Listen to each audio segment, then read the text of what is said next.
Article 80 के तहत आती है। जो लोकसभा की सदस्य संख्या होती है वो 550 होती है और राज्यसभा की होती है 250। लोकसभा की सदस्य संख्या पहले 552 थी, लेकिन 104वें संविधान संशोधन के तहत 2 एंग्लो इंडियन सदस्य हटा दिए गए। जो फिलहाल सदस्य संख्या है वो 550 है।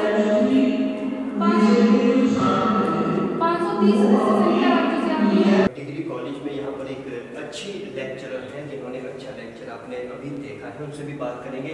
मैडम, अपना नाम गुर्जर पुंडी है जी। आपका जो टॉपिक है द डिफरेंस टेबल है, तो अभी जो आप पढ़ा रहे हैं आपका सब्जेक्ट क्या है? मैथ्स पढ़ाते हैं जी।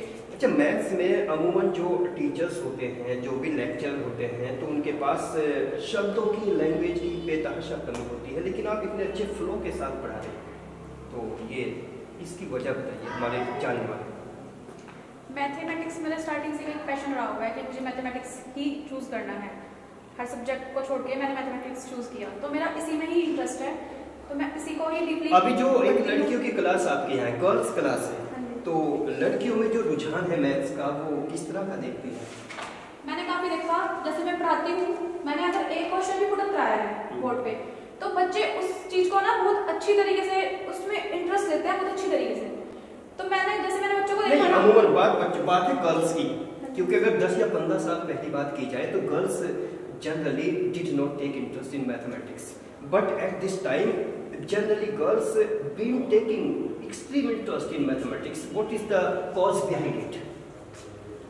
अपने सभी दर्शकों का हम बहुत स्वागत करते हैं, और इस वक्त हम लोग हैं डिग्री कॉलेज के ऑफिस में। ये जड़ौदा पांडा है, और जड़ौदा पांडा पश्चिमी उत्तर प्रदेश के जिला सहारनपुर का त्यागी समाज का एक ऐसा गांव है जो बहुत शिक्षित है। अगर शिक्षा की बात करें, इंटर कॉलेजेस के साथ साथ यहाँ पर एक डिग्री कॉलेज है, चौधरी आशाराम त्यागी महाविद्यालय के नाम से। उसी डिग्री कॉलेज के प्रधानाचार्य जो प्रिंसिपल हैं वो हमारे बराबर में बैठे हैं, उनसे बात करने की कोशिश करते हैं। सर, अपना परिचय दीजिए। सबसे पहले तो स्वागत है सर आपका। I am doctor Pradeep Kumar, as a principal Chaudhary Asaram Tyagi Mahavidyalaya Jadauda Panda. My qualification UGC NET PhD। Okay sir, जैसा कि हमारे जो दर्शक हैं वो 80-90% वो हैं जो हिंदी को ज़्यादा बेहतर समझते हैं और कमेंट सेक्शन में लिखते हैं कि आप हिंदी में बात ज़्यादा कीजिए। तो ये बताइए कि यहाँ पर एज ए प्रिंसिपल अगर मैं बात करूँ, एक प्रधानाचार्य के रूप में बात करूँ, तो प्रधानाचार्य की जो पद है किसी भी डिग्री कॉलेज में, खासकर इस डिग्री कॉलेज में, तो किस तरह का पद होता है और किस तरह की चुनौतियों से गुजरना पड़ता है? देखिए, अगर मैं बिल्कुल गांव वाली भाषा में ही बात करूं तो ये कांटों का काज होता है, या इसे कांटों की चेयर कह लीजिए। यहाँ पर जो व्यक्ति बैठता है या जो व्यक्ति बैठने के बाद सभी कार्यों को संपन्न करता है या सुचारू करता है, तो उसके सामने अनेक चुनौतियां 24 घंटे बनी रहती है। मेन किस तरह के चैलेंजेस हैं जो सबको समझ में आने लायक?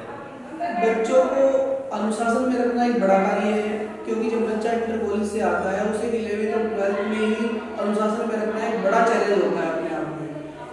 उसी के साथ साथ जब वो डिग्री कॉलेज में आ जाता है तो उसमें एक हवा आ जाती है, और वो जो समझता है कि मतलब मैं बड़े कॉलेज में आ गया हूँ, तो वो अपनी जो भी उसके अंदर एक्टिविटी है उसे दिखाने की खूब कोशिश करता है। यहाँ पर कोर्सेज कौन से हैं आपके कॉलेज में? BA, BSc, BCom। जो यहाँ पर प्रोफेसर होते हैं, लेक्चरर्स होते हैं, जो भी अपॉइंटमेंट होता है उसका प्रोसेस क्या होता है? अपॉइंटमेंट कैसे देते हैं? वैसे तो सभी डिग्री कॉलेज का UGC के मानकों अनुसार जो अपॉइंटमेंट होता है विश्वविद्यालय के अनुसार होता है। विश्वविद्यालय हमें आदेशित करता है कि आपके यहाँ ये पद खाली हैं और इन पे आप अपने यहाँ शिक्षक अपॉइंट कीजिए। फिर वहाँ से 2 ऑब्जर्वर्स के नाम दिए जाते हैं। उनको नाम देने के बाद में हम विज्ञापन निकालते हैं। विज्ञापन निकालने के बाद में हमारे पास जिन शिक्षकों के वो आते हैं आवेदन पत्र आने के बाद में हम सबका एक दिन रख लेते हैं, और जो ऑब्जर्वर्स हैं उन्हें बुला लिया जाता है। वो अपने विषय के एक्सपर्ट होते हैं, उन वो जिसको चुनते हैं उसके जो कागजात हैं उन्हें विश्वविद्यालय भेज दिया जाता है। विश्वविद्यालय की अनुमति हो जाने के बाद उनको जो है लेटर के माध्यम से हमें सूचित कर दिया जाता है।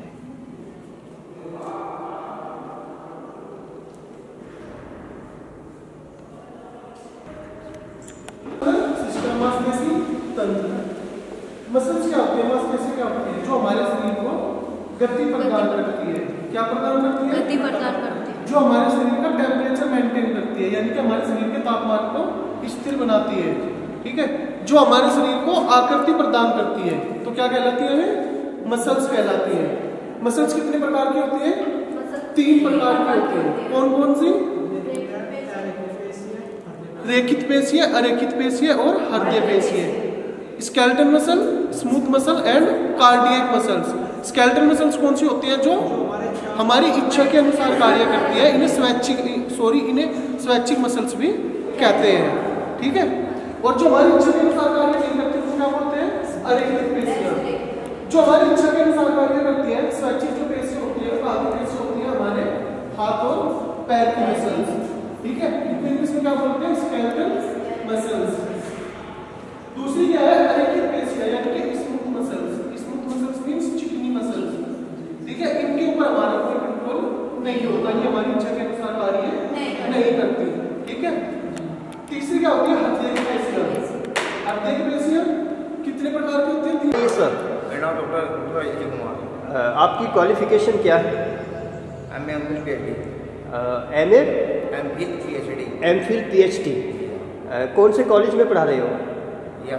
डिग्री कॉलेज पढ़ना।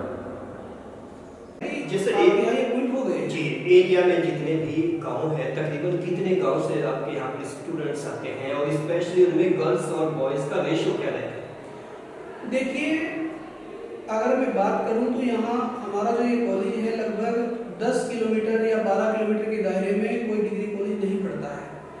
जो भी डिग्री कॉलेज में पढ़ना चाहता है 10-12 किलोमीटर के दायरे में, उसके पास केवल अकेला यही ऑप्शन है। और इसमें अगर मोटे तौर पर देखा जाए तो लगभग 35 से 36 गाँव हैं, लेकिन हमारे पास उनमें से 20 गाँव के बच्चे आते हैं। रेशियो क्या रहता है गर्ल्स बॉयज में? देखिए, 75% के आसपास हमारे पास गर्ल्स हैं और 25% के आसपास बॉयज हैं। उसका एक कारण है, एडमिशन तो हमारे पास बॉयज के ज़्यादा भी हो सकते हैं, लेकिन हम उनके एडमिशन ज़्यादा करते नहीं हैं। बॉयज का एडमिशन हम उसी बच्चे का लेते हैं जो हमारे लायक हो। हमारे लायक का मतलब है हमारा डिग्री कॉलेज जरूर है, लेकिन हमने ऐसा माहौल, ऐसी व्यवस्था बना रखी है। आपने क्लासों में देखा भी होगा कि जैसे पब्लिक स्कूल चलता है, हमारे टीचर बाकायदा बोर्ड पर पढ़ाते हैं, बच्चों की यूनिफॉर्म जरूरी होती है। पकड़ना होगा, वो छोटा सा टॉपिक क्या हो सकता है? May be our family, may be our village, may be our state, may be our district, ये हो सकता है। तो भारतीय समाज की संरचना में संगठन का मतलब ये है कि भारतीय समाज तभी तरक्की कर सकता है जब उसकी संरचना एक अच्छे ढांचे में ढली हुई हो और उसका संगठन बहुत मजबूत होना चाहिए।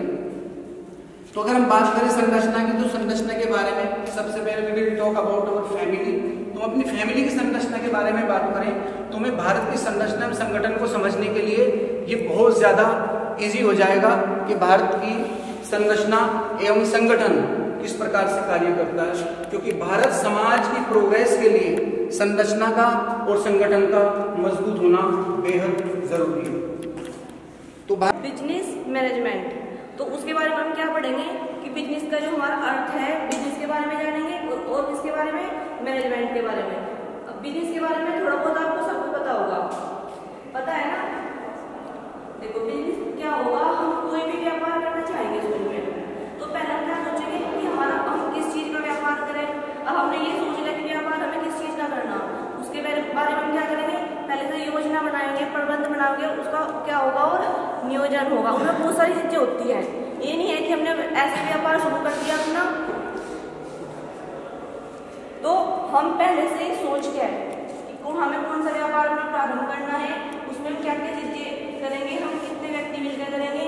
अब है मैनेजमेंट। मैनेजमेंट में क्या होता है कि प्रबंध को हम कला के रूप में भी जानते हैं और विज्ञान के रूप में भी। तो प्रबंध में हम करेंगे कि जो व्यक्तियों का समूह है वो क्या काम करना चाहता है, कौन सा व्यक्ति किस काम को किस तरीके से करना चाहता है, या कौन व्यक्ति अपने काम को कैसे करना चाहता है। ठीक है, ये हमें हमारा तरीका है, हमारा अनुभव है कि हम किस व्यक्ति से क्या काम लेंगे। ठीक है, फिर है कि वो अपने कार्य को मितव्ययी रूप से या अच्छे तरीके से कर पा रहे या नहीं कर पा रहे। ठीक है, अब बात आती है प्रबंधन की विशेषताएं, जो मैनेजमेंट की विशेषताएं हैं वो क्या क्या होंगी। सबसे पहली विशेषता क्या होगी कि प्रबंधन सर्वव्यापक है। जो प्रबंधन की प्रक्रिया है वो कैसी है, सर्वव्यापक है। मैडम आपका सब्जेक्ट क्या है? मेरा सब्जेक्ट है बिजनेस मैनेजमेंट। नाम क्या है? मेरा नाम दुर्गेश सिरोही है, मैं यहाँ पे कॉमर्स में टीचर हूँ। आशाराम चौधरी आशाराम महाविद्यालय, चौधरी आशाराम महाविद्यालय में। जैसे आप यहाँ पर मैनेजमेंट पढ़ाते हैं तो हम जानना चाहेंगे कि बच्चों का किस तरह का आज का मैनेजमेंट को लेके, इस तरह के कॉमर्स के सब्जेक्ट को लेके क्या रुझान है बच्चों का यहाँ पर? अब देखा जाए आज के समय में जो मैनेजमेंट है, हर बच्चा व्यापार करना चाहता है, बिजनेस हर बच्चा करना चाहता है, लेकिन उसको क्या है कि थोड़ा मैनेजमेंट के बारे में भी कुछ पता नहीं है। उसको हम अगर बतावेंगे तब पता चलेगा। अब क्या है, व्यापार हर कोई करना चाहता है, लेकिन उसको समझना कोई नहीं चाहता कि अब हमारा मानना है, मतलब हमारे समाज की जो मान्यता है बच्चों की है, उनकी सिर्फ ये है कि हमने अपना कोई छोटा सा व्यापार कर लिया, उसके आपको मैनेजमेंट कुछ नहीं करना, लेकिन हम छोटा कार्य करें या बड़ा करें। बच्चे का अनुशासन जरूरी होता है, बच्चा अपनी बुक लेकर आना जरूरी होता है, बच्चे के पास ऐसा कोई ऑप्शन नहीं होता कि वो कोई आवारागर्दी कर सके, या मैं बिल्कुल खुले शब्दों में कहूँ कि वो लड़कियों को परेशान कर सके। ऐसा माहौल हमारे कॉलेज का नहीं होता, तो इसीलिए चाहे भले हमें 10 एडमिशन को रिजेक्ट करना पड़े तो हम कर देते हैं, हम कैंसिल कर देते हैं। इस वर्ष में भी हमने लगभग 22 या 23 बच्चों को यहाँ से बाहर निकाला है, उनका एडमिशन कैंसिल किया है। इस माहौल को अच्छे से बनाए रखने में सबसे ज्यादा रोल एक प्रिंसिपल के साथ और किस तरह के टीचर्स का या किन लोगों का होता है? देखिए, एक कॉलेज हो या एक परिवार हो, वहाँ एक व्यक्ति से तो वो चलता नहीं है, जितने भी लोग उसमें कार्य करते हैं उनमें सभी का सहयोग होता है। खासकर यदि मैं अपने कॉलेज की बात करूँ तो मेरा स्टाफ जो पहले यहाँ कॉलेज में मेरे से पहले था, मैं उन सबका भी का सम्मान करता हूँ। उन्होंने जो भी संस्था के लिए किया होगा अच्छा ही किया होगा, लेकिन इस वर्ष की अगर मैं बात करूँ तो मेरा जो स्टाफ है वो एक मेरा परिवार है, मेरे साथ मेरी परिवार की तरह रहता है, और उन्होंने मेरे साथ मिलकर के मेरे कॉलेज की जड़ें जमाने में इस कदर प्रयास किया है कि उनको उखाड़ पाना अब हर किसी के बस की बात नहीं है। वो मेरे साथ कंधे से कंधा मिलाकर काम कर रहे हैं, जिसकी अगर मैं ये बात आपको बताऊं कि उसका परिणाम क्या रहा है। मेरे कॉलेज में जो छात्रवृत्ति के फॉर्म थे अन्य कॉलेज की अपेक्षा, अन्य कॉलेज अब की बार अधिकतर बच्चों के फॉर्म फॉरवर्ड नहीं कर पाए, क्योंकि समाज कल्याण ने बायोमेट्रिक लगा दी। बायोमेट्रिक लगाने के साथ साथ वो साइट नहीं चलती थी दिन में, तो हमने रात को 11-11 बजे तक सुबह 4 बजे उठ करके कार्य किया है, लेकिन अपने सभी बच्चों के फॉर्म फॉरवर्ड किए हैं, जिसका परिणाम ये रहा है कि मेरे कॉलेज में लगभग 76% बच्चों की छात्रवृत्ति भी आई है। चलते चलते क्या मैसेज देना चाहेंगे क्षेत्र के आसपास के लोगों को? तो मैं यही मैसेज देना चाहता हूँ कि हम इस कॉलेज को बहुत पहले से ही, और अभी आप सभी लोगों ने देखा है, हमने अलग अलग क्लासेस को यहाँ पर रिपोर्ट किया है और डायरेक्ट क्लासेस के अंदर हमने एंट्री की है। यह है चौधरी आशाराम त्यागी महाविद्यालय जड़ौदा पांडा, और जड़ौदा पांडा पश्चिमी उत्तर प्रदेश जिला सहारनपुर में किसी परिचय का मोहताज नहीं है, और यहाँ के इंटर कॉलेजेस भी दर्शकों ने हमारी रिपोर्ट के तहत देखे हैं, और आज हमने दिखाया है आपको ये महाविद्यालय और ये सभी स्टूडेंट जो यहाँ के बहुत सिंसियर स्टाफ के साथ, यहाँ का स्टाफ और यहाँ के प्रिंसिपल और यहाँ का मैनेजमेंट वास्तव में बहुत अच्छा है। और यहाँ की अच्छाई को दर्शाने के लिए हम पिछले लगभग 10 दिन से यहाँ पर ग्राउंड पे उतरे, और ग्राउंड पे उतरने के बाद यहाँ के अभिभावकों ने, यहाँ के माता पिता, यहाँ के पेरेंट्स और स्पेशली यहाँ के जिम्मेदार लोगों ने हमें एहसास कराया है कि वास्तव में यह डिग्री कॉलेज बहुत अच्छा है, और इसी की पड़ताल के लिए हमने एंट्री की है। एंट्री करने के बाद हमें वास्तव में ऐसा ही महसूस हुआ है, और ये एक एक चेहरे, एक एक बच्चे के, स्टूडेंट के, छात्र छात्राओं के चेहरे को कैमरे के थ्रू हमारे अश्वनी जी दिखा रहे हैं, आप देखिए। और ख़ास तौर से हम अपने दर्शकों को बता दें, जो जड़ौदा पांडा और आसपास के गांव के जितने भी लोग हमें सुन रहे हैं, ये खास बात है क्योंकि ये बहुत इंटीरियर एरिया है। हालांकि इस ग्लोबलाइजेशन के ज़माने में इंटीरियर कहना मुझे लगता है मुनासिब नहीं है, लेकिन फिर भी इंटीरियर इसलिए है क्योंकि आसपास गांव देहातों से ये जो लड़कियां चल के यहाँ पर आती हैं, इनकी सिक्योरिटी की जिम्मेदारी, इनका तहफ़्फ़ुज़, इनकी हिफाजत और इनकी सुरक्षा की जिम्मेदारी ये महाविद्यालय उठाता है। और इस महाविद्यालय की यही विशेष बात है जो हमें यहाँ के प्रिंसिपल ने बताया कि 75 और 25 के रेशो में यहाँ पर गर्ल्स एंड बॉयज़ हैं। उसकी वजह यह है कि यहाँ उनकी बहुत सिक्योरिटी है और तहफ़्फ़ुज़ है। हमारी इस रिपोर्ट पर हमारे दर्शक क्या सोचते हैं कमेंट सेक्शन में लिखकर ज़रूर भेजिए। बने रहिए हमारे साथ। मैं मोहम्मद अकरम अपने कैमरा पर्सन अश्वनी कुमार के साथ। Good luck, have a nice day.